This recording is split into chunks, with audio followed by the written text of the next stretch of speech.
This is Vet Tales, the story of the sailing veterinary clinic. Last episode, we arrived in San Evaristo, and this episode, we begin our multi-village animal healthcare campaign.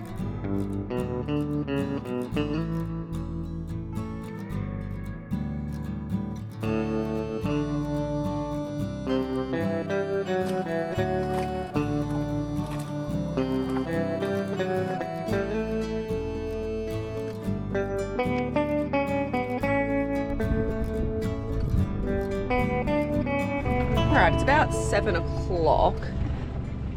It's probably hard to appreciate, but we're getting some swell lines coming in here. So earlier Chuffed was kind of rolling a bit, so we're actually going to just move in now that a few more boats have left into this inside bay, and hopefully then she won't be doing this, because it is meant to be a little bit more of an easterly today.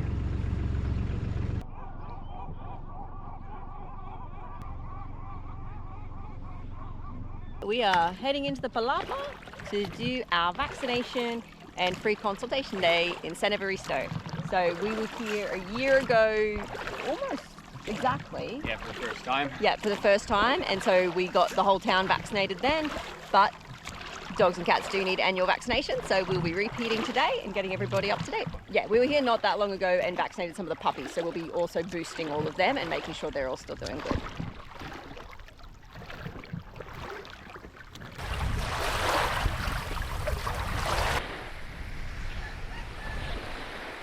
This project has been sponsored by the family of Leah Elizabeth Ribner-Martin in her memory. Leah was a sailor, surfer and animal lover who had dreams of becoming a large animal veterinarian. She had a special affinity with cows and showed them in competitions.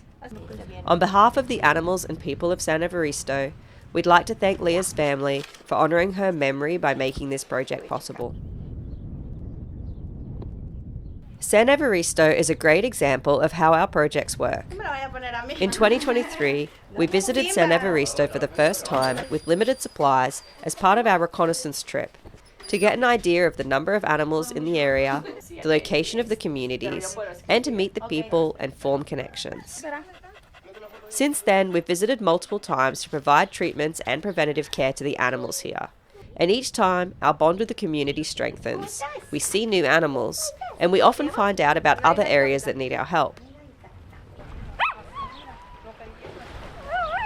This visit, we were doing free examinations to make sure the pets were healthy, and we're giving vaccination boosters, parasite medication, and any other treatments that the animals needed.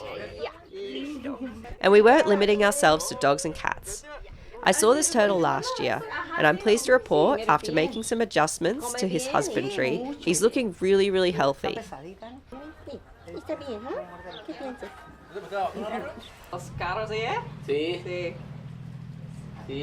Solo was meant to come first thing this morning with his brother Sushi and his new brother Nino, but of course he lives up to his name Solo Vino and is always doing his own thing. And like every vaccination or worming campaign we've done here, he's just brought himself, so we're going to vaccinate him. I told his mum that I would vaccinate him if he came.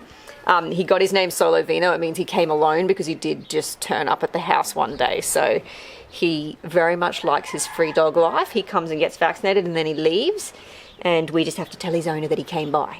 Hey. Solo Vino is also the one you guys may remember. He got bit in the eye. He still has I think it was, I don't even know which side it was now. But he got bit in the eye and had all the blood through his eye, and we were pretty worried about it. But as you can see, his eyes are perfect because he happened to get bitten basically the day before we arrived on one of our campaigns. So he got very lucky that the vet was able to see him instantly and save that eye. Hey, do you want to get vaccinated? Would you work it? Fun, huh? What have you been doing to yourself? What's this? What's that? I don't want to kiss. The breath smells like fish. Like dead fish. Sting, little sting. Good boy, he's a good Solo Vino. He's all finished his vaccinations. Well done. Do you want a worming pill too? May as well, because you're obviously eating dead fish all the time. Sorry, buddy. Up and back. Swallow. Good boy. Oh, he's a good boy. I'll rub it for you. I know the rabies hurts, doesn't it? It's hurty, hurty, hurty, hurty, hurty.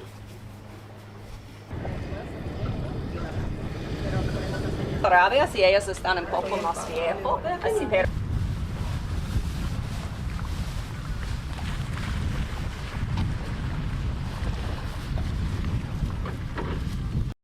All right, just packing up. We're about to head back to the boat. Had a good turnout. It was good to see some old familiar dog faces and human faces, but also had a few new dogs, which was cool too. Those 2 new puppies, and then another little puppy, he's 8 months old. Pumba, he's really cute. So yeah, it was good to see everybody. And Pumba's owner actually was asking us about other stops we're making and let us know that there is a community we were unaware of on the other side of this island. So we're not going to have time to stop this time around because we've got to be in Agua Verde in just a few days to do our spay and neuter campaign. But we've added it to our list and going to try to find out a little more information and hopefully make a stop there next time around. So that'll be cool too. Apparently there's only a couple of families that live there, but there are quite a few dogs and cats. So yeah, good to add to our list of communities we're visiting. Eventually we're going to have this whole area up to date with vaccinations and deworming and parasite control, which is the goal, because if you can get an entire area vaccinated, disease spread just stops because there's no animals for it to pass on to, you know, so you break the contagious cycle. So yeah, it's really cool, very exciting. Had a really good morning here though. It's nice to be somewhere familiar and yeah, seeing everybody again. Now we're going to head back to Chuffed and... Oh, someone bringing solo vino? I'll have to say he's already been done. And yeah, we'll head back to Chuffed and then get prepped to go to visit the rest of the communities tomorrow.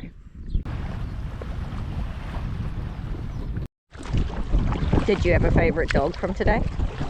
Good question.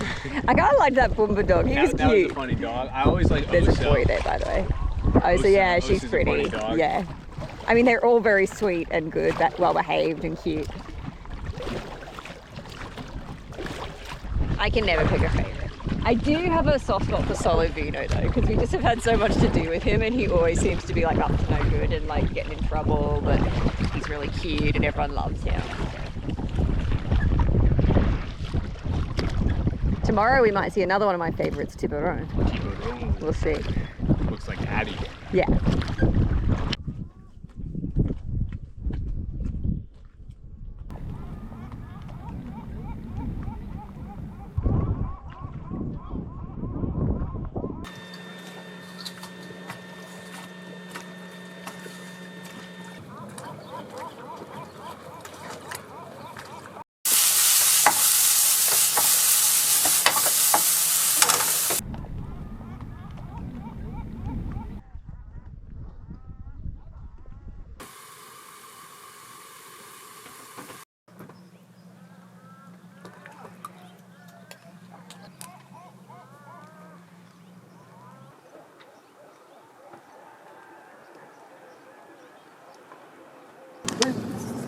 Our morning started with a punga full of fishermen and a dog visiting the boat. Vente, vente, vente. Hola, mi amor. Oh, Mucho. bien. Ven.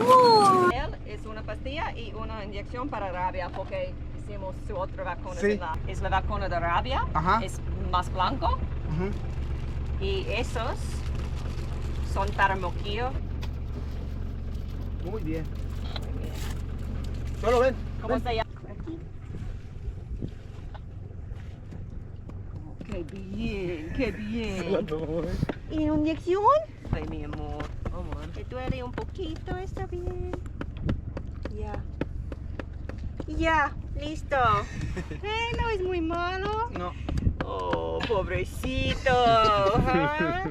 Ya, ayer me dijeron que estaban aquí ustedes. Sí, sí. Y no vine, pues ya que mañana. Es muy miedoso andar en lancha. Ya, ya, no.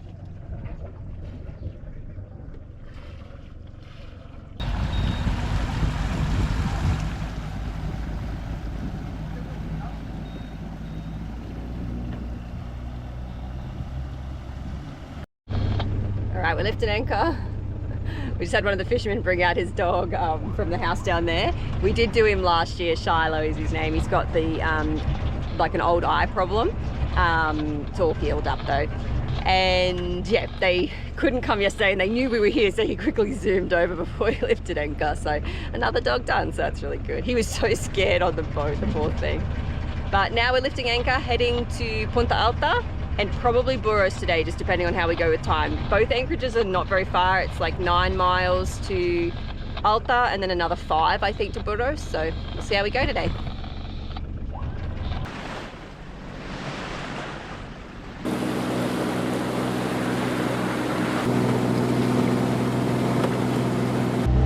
So weather-wise, the next few days, we're essentially looking at pretty calm days like this, with occasional like stronger, as in like, you know, 5 to 12 knot winds from sometimes the north, sometimes the east, sometimes the south. Like it's quite circling, which generally just means you're not going to get a lot of wind. At night, there's pretty consistent westerlies right now. So tonight, the westerlies aren't meant to be too strong. But in 2 nights' time, so yeah, not tonight, but the next night and the night after, we may be having to anchor in areas with like up to 25 knot gusts. So it'll be a little more intense, but we're obviously going to just anchor close to shore. The westerlies will be coming straight offshore. So the closer to shore we are, the less fetch we'll get. And, you know, we've got a really good anchor and snubber and stuff, so we should be fine.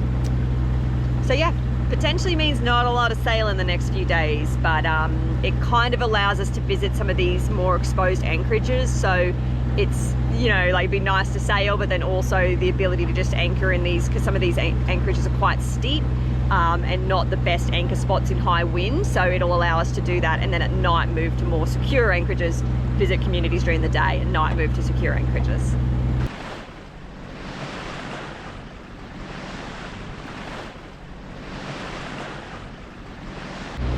So although these are all communities we visited a year ago, it's important to return for a number of reasons. One is that the health of animals isn't static, just like the health of people. Just because they were healthy a year ago doesn't mean that they wouldn't have developed an ear problem, an eye problem, skin issues, you know, like all kinds of, a myriad of problems that need to be rechecked. The rabies vaccine also does need annual boosting, and then the multivalent vaccine we use does need boosting periodically as well. Generally that's every 3 years now, which is great, so that gives us longer. The population of animals and people is also not static, so we have new people coming, they're bringing new puppies, people are leaving, people are getting new dogs, that kind of thing. So being able to make sure any new animals in the town are also vaccinated is really good.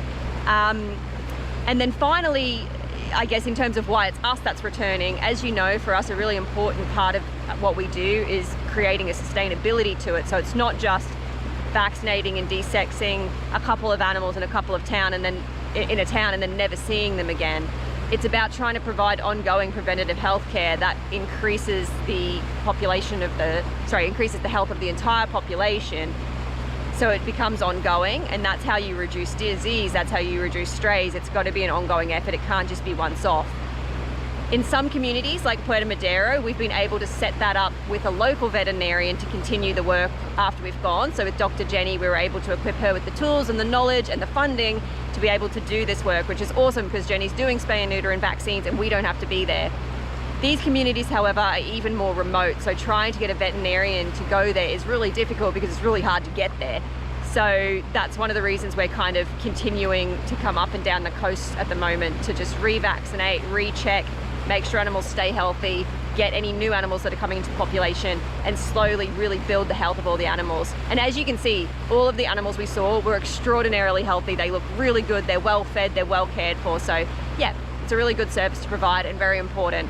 Not only are we preventing diseases in the dogs and cats in the area, but as you know, rabies is contagious to people. Distemper can be spread to wild animals. You know, diseases like Ehrlichia that live in the blood, that can also be transmitted to other animals, but also people can get Ehrlichia. They can also get Rocky Mountain fever. It's spread by ticks. Very dangerous diseases in the human population. There are no doctors in these communities, so it's also goes a long way to protecting the health of the people. So yeah, it's important work. We're very glad to be doing it. Anyway, not too much further to get to Altus. It's a pretty quick ride, especially when we're motoring like this with zero wind and zero wave resistance. You can kind of see the point of land here. That's where we're going. San Evaristo was the first stop of many as we make our way north to provide free veterinary care to the communities on the way to Agua Verde. Next episode, we visit the communities of Punta Alta, Cuevas, and Burros. We'd like to say another thank you to the Ribner-Martin family and all of our supporters who make what we do possible. You can help us continue our work by giving this video a like, hitting the subscribe button, or becoming a patron for extras like live updates. All of our projects are made possible by our patrons, donators, and supporters. So a big thank you to everyone who makes what we do possible. Until next episode, stay chuffed, everybody.